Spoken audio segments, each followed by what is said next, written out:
All right, everybody. So we're here today with Miles Anthony, co-founder, founder of Decentral Games. We're here to talk about sustainable gaming economies in Web3 gaming. This is a preview of a discussion we'll be having at Messari's Mainnet in New York City, September 21st to 23rd. So welcome, Miles. We're happy to have you. Hey, how's it going, Kel? Thanks for having me. Yeah, and forgot to introduce myself, but I'm Kel Eleje. I'm a research analyst with Messari. Miles, as we said, founder of Decentral Games. So just to get it started, we're going to dive into a couple of different topics about sustainability and crypto gaming, et cetera, et cetera. But just want to hear from you first in terms of what types of people or which people in specific would you like to discuss these people at Mainnet, which, as previously mentioned, is coming up September 21st in New York City. So yeah, who would you like to talk about this with? Yeah, I'd say I'm definitely looking forward to the event. It's going to be a great panel. I think this is kind of really the main question that's surrounding the blockchain gaming space right now. And obviously I'm biased. I think I'm confident that it's very possible to build very sustainable crypto-based Web3 game economies. And so if I were to field a panel, I would say it would be great to have folks kind of from the early days, like someone like Gio from Axie, or someone else from the Axie team, just to kind of have that angle on it. They kind of bring obviously a lot of experience with the space, but also experience with building during a bear market, and kind of being able to respond to the market conditions and the community interests, as things grow and contract. Another one more recently that we've been kind of looking at into, um, that's kind of a more recent launch, was kind of the Genopets game. There's a few others that kind of have similar models, but I think a lot of these newer blockchain games are kind of ushering in a structure around kind of this play and own. This is something that we're trying to incorporate right now with kind of a revamp of our in-game asset delegation system, where you kind of have a free version of your game that's available to someone, so they can easily onboard. They don't have to like buy an NFT just to participate. And then over time, they can kind of like play their way to ownership.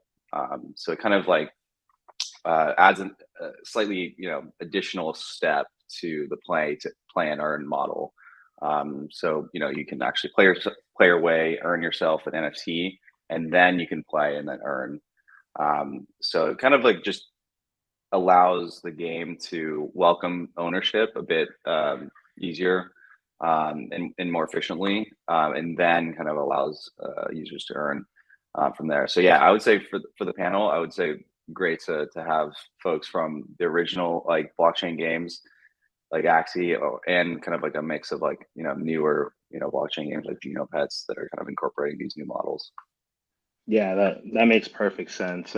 Like you said, going forward, it's going to be super important for builders within GameFi to say like what models have worked so far and also what were their shortcomings. And I think being able to talk with someone like Jiho from Axie would be, incredible to do that as we saw their model, produce a lot of success, but also, have contraction periods as well. And they've been building all throughout that bull and bear. So that's obviously, a great person to talk to. And I think it leads well into our intro topic in terms of just looking at gaming economies so far and what, in your opinion, has made them somewhat unsustainable. Just to mention, even in the most successful cases like Axie, we see these huge, upswings in economic activity, huge growth periods, and then they've been followed by just as large contraction. So, what do you think are some of the dynamics at play there? Yeah, definitely. I think initially, because there's no real precedent set in the space, everyone was kind of just experimenting. I think the main kind of KPI that everyone was looking at during the bear market or during the bull market and like kind of launching these game economies was just daily active users. And so I think a lot of the games were just built around incentivizing as many daily active users as possible. A lot of them incorporated a breeding model, which allowed the daily active users to scale exponentially during a lot of these launches.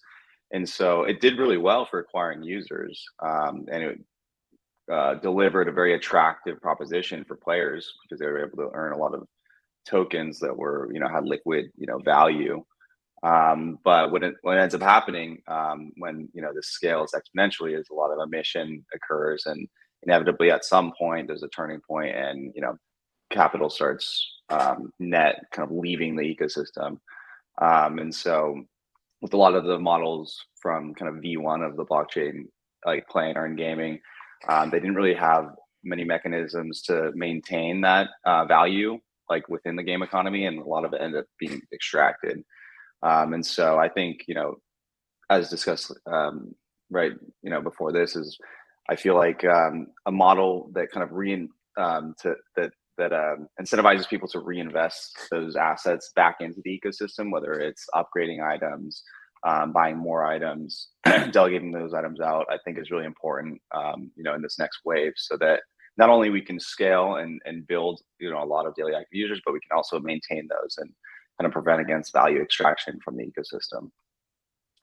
Yeah, totally. So you think kind of, the lack of sufficient token sinks, if you will, or asset sinks in general led to, like in the case of the V1 games, after this huge growth, eventually the incentives to provide into this economy, provide into this ecosystem, and keep value in the ecosystem, that incentive was outweighed by the incentive to take value out, to sell your assets, to sell your NFTs, and so on and so forth.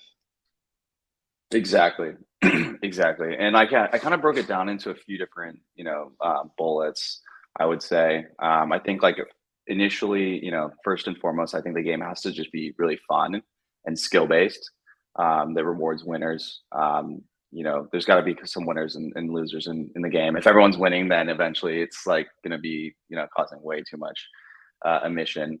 And with that, I think it's really important that the onboarding is just seamless, like especially for free play players, kind of as we discussed with the play and own model, kind of allowing people to come in, play for free, get used to the game kind of structure, and then earn an NFT potentially, and then start earning. That obviously that process is drawn out to kind of weed out the folks that are not really serious about participating in the game economy. And then yeah, and then just in general, I think not only having game modes that are attractive for people from the token earning standpoint, but game modes that, because they're fun and because they're game of skill, people are willing to kind of invest capital into buying skins and other items to kind of show off within the game. And I think that all kind of revolves around you know just having a game that people really love and is fun. So I think, yeah, it's obviously easier said than done, but I think a lot of those concepts are essential in what we're kind of trying to incorporate as soon as possible into our ice poker game, for our launch of it next month. Yeah, and like it makes sense intuitively, right? When you look at the games that people play anywhere else, be it in normal mobile games or traditional console games, PC games, and it doesn't even really matter what genre it is. It can be sports games, RPG, whatever, those games are tailored to be fun for the people who play those games. And in crypto games, we we've seen games that, they've prioritized user growth over other things, or they prioritize other things before, prioritizing being fun first. And so, as you said, incorporating like different skill-based elements and all these different things that in a counterintuitive way, like they actually make people willing to lose money playing a game, not to earn money, in the sense where, if I play a normal game, if I go buy a game, I've lost money by buying that game. I don't expect that game to necessarily pay me back. In the crypto sense, yeah, I can win money by playing the game, but I have to be willing to lose money, not going into it expecting to solely extract money. Because as you pointed out, no matter how long that lasts, it's inevitably going to end with like a very large type of contraction. So yeah, I totally agree with everything you're saying on those points. And so I'm just curious, like you talk about the types of players that have been attracted into games in the past, like people who are solely looking to extract value from these ecosystems and stuff like that. So moving forward for these different games to acquire like real players, people who play these games for fun or might play these games to try and win money, but at the end of the day, they're genuine players as opposed to people who are just trying to extract value. What are some of the design choices you think Decentral Games or other games can make in general that can really zero in on acquiring those types of real, genuine players? That's a great question. I would say, to date, we've mainly just been going after because our game is in the metaverse and Decentraland. Obviously, to get in there, you have to have a MetaMask wallet, and you have to kind of be somewhat knowledgeable of Web3 and crypto in general. And I would say, for a game to really achieve true long-term sustainability, you're going to need to appeal to the folks that aren't, just these crypto gamers. I think, unfortunately, the majority of the crypto gaming kind of player base do like they have this mindset of extraction and like how can I earn, like how much am I earning, is it worth it for me to invest my time because I'm getting paid out in this token that's convertible to fiat. And so I think that's just the wrong mindset. Obviously early on that's like good for initial investment into the ecosystem, but ultimately, I think you need to build, and what we're focusing on at Decentral Games with Ice Poker is we trying to build a game that's like abstracts the wallet aspect out. Has easy login, easy onboard. You don't have to be a crypto native person to play it, and the game is actually fun and engaging. And you have kind of social elements and skill based elements that keep people coming back, just because they enjoy being there, as opposed to it's viewing it as some type of like employment. And so I think that mental shift is really important. Obviously, there's always going to be folks that try to farm the tokens and dump them, but I think you have to balance it with the people that actually ideally have that portion of your player base be larger than the portion that's extracting value. And so, yeah, we kind of discussed this a bit before, but I think like having kind of multiple game modes that kind of are geared towards different purposes, like the current, live play and earn game model, great for user growth, great for player liquidity, great for just getting a lot of people on your platform. But I think, that's valuable in and of itself. But if you don't have a way to engage those users going forward and kind of extract value back or have value enter back into the game ecosystem, then I think it's ultimately, gonna not end well. Yeah, I mean that definitely makes sense. So just to reiterate some of those points, like really focusing in on the ease of user acquisition. Right now these games are tailor made for this crypto native group of people that they have their seed phrase stored in a vault in Antarctica or something, and they can Yeah. easily navigate MetaMask and all of this stuff. But the majority of like the total addressable market, if you will, like they're not those people. And so designing games that can, like you said, abstract a lot of those uh, points of friction away, I think is a great way for any game really, or maybe even any app at large in crypto to think about um, designing more sustainable ecosystems for those apps, for those games, et cetera, et cetera. And so I just want 100%. to, real quick, just to the audience, feel free to drop any questions in if you guys have anything to put in. We can, if you have anything interesting, we can definitely address some of those different points as we go on. But moving on to the next question, we talked a bit about the total market that these different games can address in terms of users, but curious to hear from you in terms of what you think the total addressable market is, both in terms of users and in terms of what kind of revenue or market size, or however which way you frame it, do you think these different games? You're obviously a founder of a Web3 game, so um, a big market size would be good for you. So I'm curious to hear your thoughts on that. Yeah, yeah, for sure. So I think like when people kind of look at things through the Web3 lens, the user numbers are really not as impressive as Web2 user numbers. In fact, for us specifically building the metaverse, even having like 10,000 daily active users is like really attractive for some of our partners that we've done advertising kind of partnerships with. The likes of like Mastercard and Tyson Foods, because we're in the metaverse, people are willing to spend large amounts of money on putting ads in front of our users, just because there's not really any other option to target metaverse players. So I would say obviously the numbers are skewed, being in Web3 and especially metaverse compared to Web2, like mobile app based games. And so that portion of our product that's currently live in Decentraland obviously is very important because of that aspect. But at the end of the day, like we can't scale that product to millions of users daily, like millions of DAU, just due to the limitations and constraints of building in like a 3D environment and on a platform that's only a couple of years old.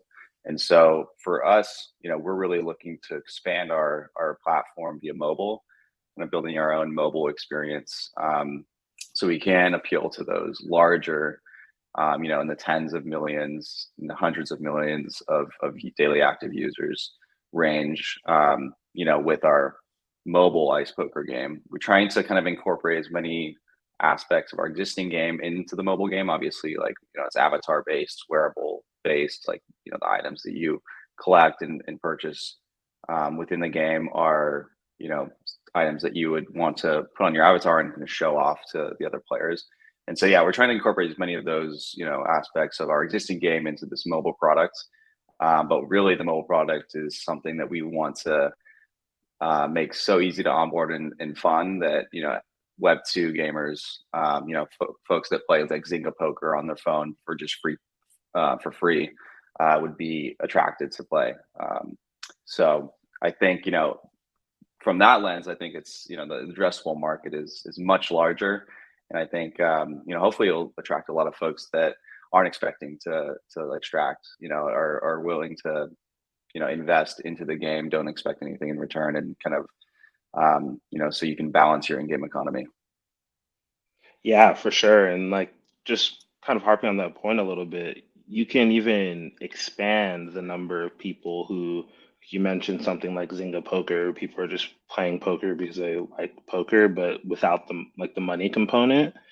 You could even consider like something like this where you have, it's still a mobile game, so it's super accessible to anyone with a phone, but the money component's also in there, so it can replicate some of the actual experiences someone might have playing poker with their friends or in a casino, and there's actual money on that on the line, be it $10 or $100,000 or whatever.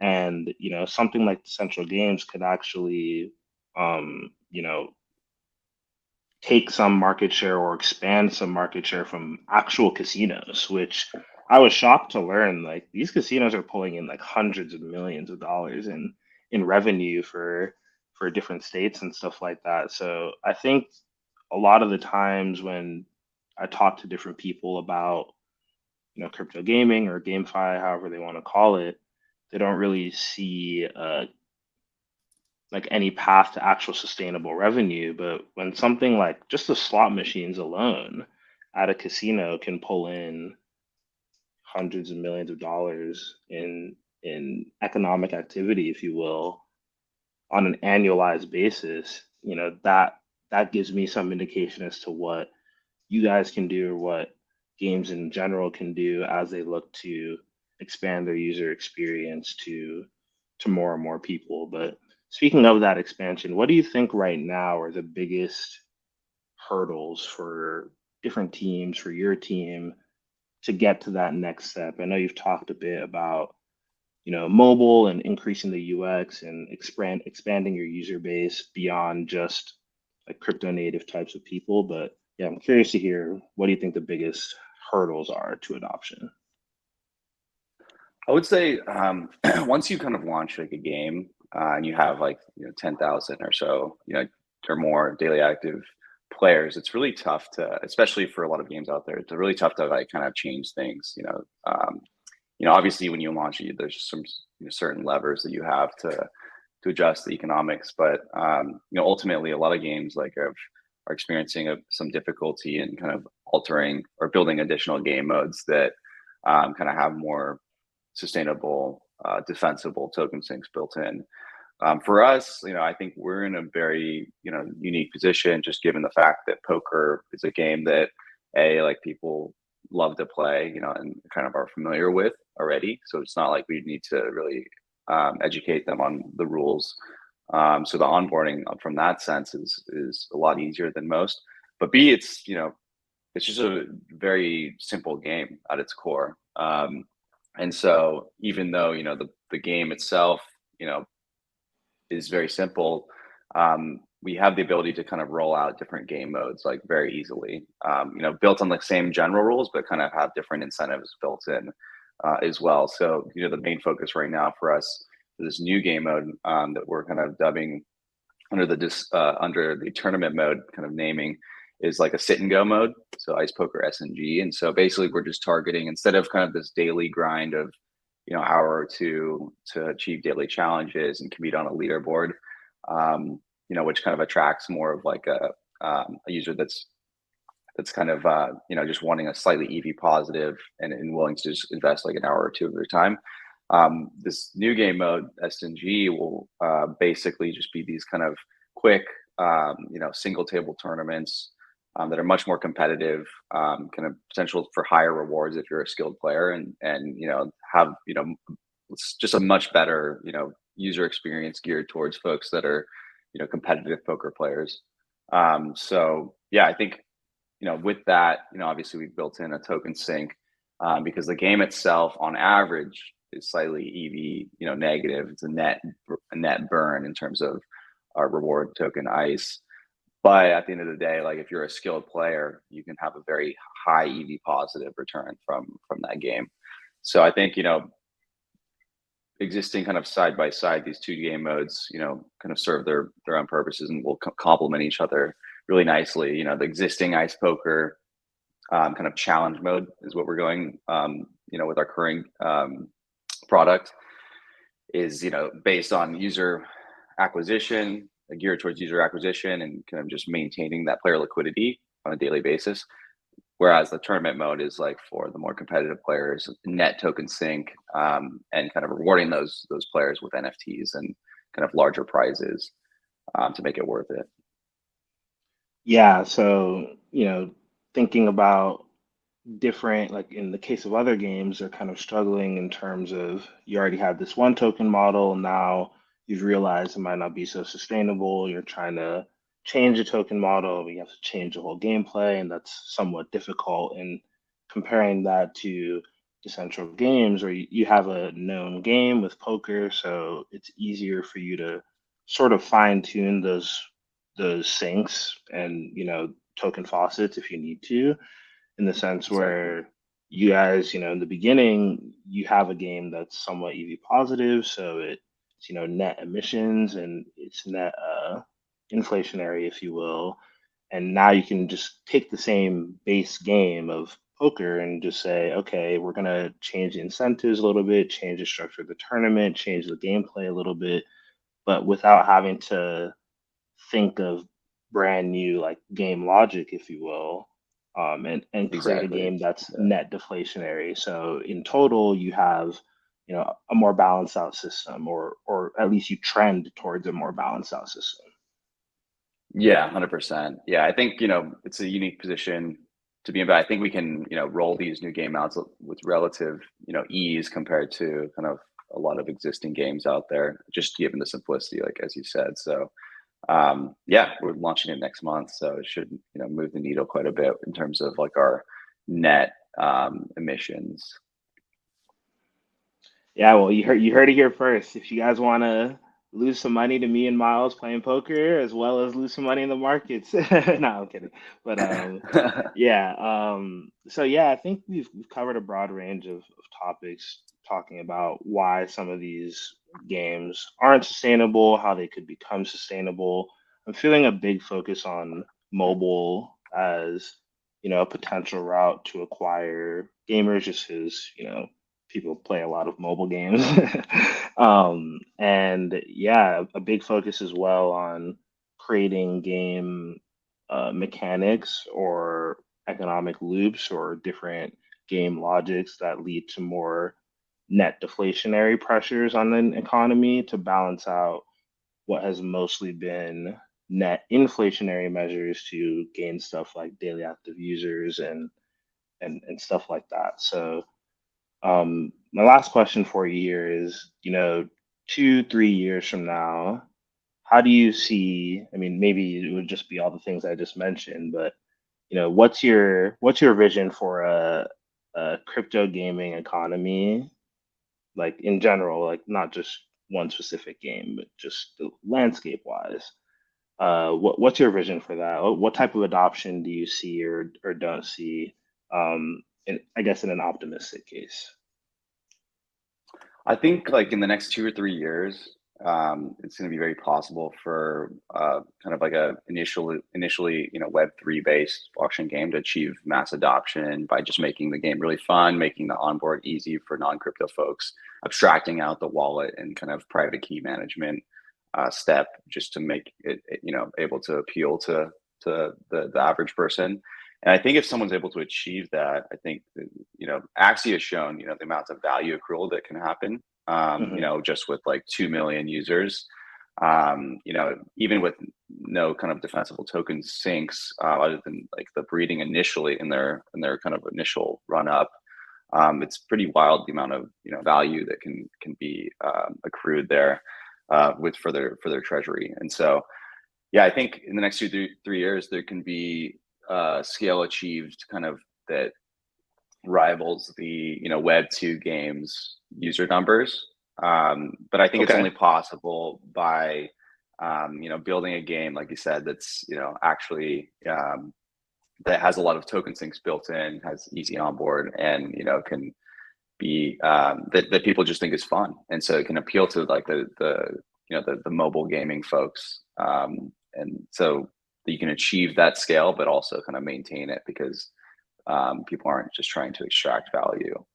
So yeah, I'm optimistic. I think I'm obviously biased. I think that we can scale ice poker to tens of millions of daily active users, just given the fact that people really love playing poker already, and just building a very sleek, easy to use app is something that I think we can absolutely do.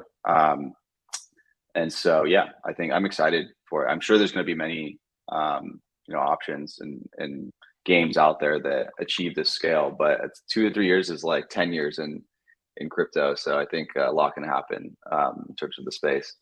Yeah, I totally agree. Totally agree. And, it sounds absurd to a lot of people to say that, a crypto-based game can reach the level of scale of, I don't know, Apex Legends or something like that. But when you really lay out the case for it and say, like, hey, these are the steps that these games can take in terms of maybe going to mobile, abstracting out wallets, and all these different things that you just mentioned, it doesn't seem like that crazy, at least to me. I'm also somewhat biased, I guess, as someone who, researches in particular these games, and maybe I've come to informed but biased conclusion about them because I spent so much time with them. But I completely agree with you that I'm optimistic as well. And 2 to 3 years is like, 50 years, like you said, in crypto. So Yeah, I think a lot can change in that time. So I'm hopeful to see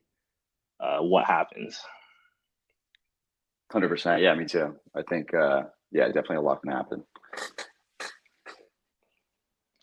We have a little question in the chat saying, "What's your favorite crypto game?" I'm gonna take a guess and say it's Ice Poker for you, Miles.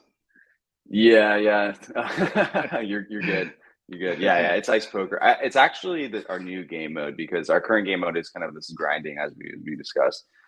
for a couple hours a day, and you earn like a very kind of a minor kind of token reward at the end of each day. But I would say the tournament modes is going to be is my favorite just from testing it initially. It's just you kind of have like kind of more on the line. You have it's basically last person standing wins kind of the reward out of 6, and so the game mode is like increasing blinds. You're at a table with you're paired with 5 other players, and so you can actually be eliminated, and so it kind of makes it a little bit more engaging and competitive. So that would be my favorite, I would say.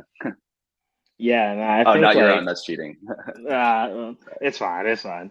Um, Okay. just gonna touch on that. Like I think um that type of, I call it like high stakes gaming, that'd be my rebrand. If I was in charge, I'd rebrand GameFi to like high stakes gaming. And that doesn't necessarily need to be just about like actual casino based games, but just games that you just described that are, you can be eliminated. There's something at risk. I think I'm personally looking forward to that. So maybe that'll be my favorite crypto game. And you said it releases in about a month's time, right?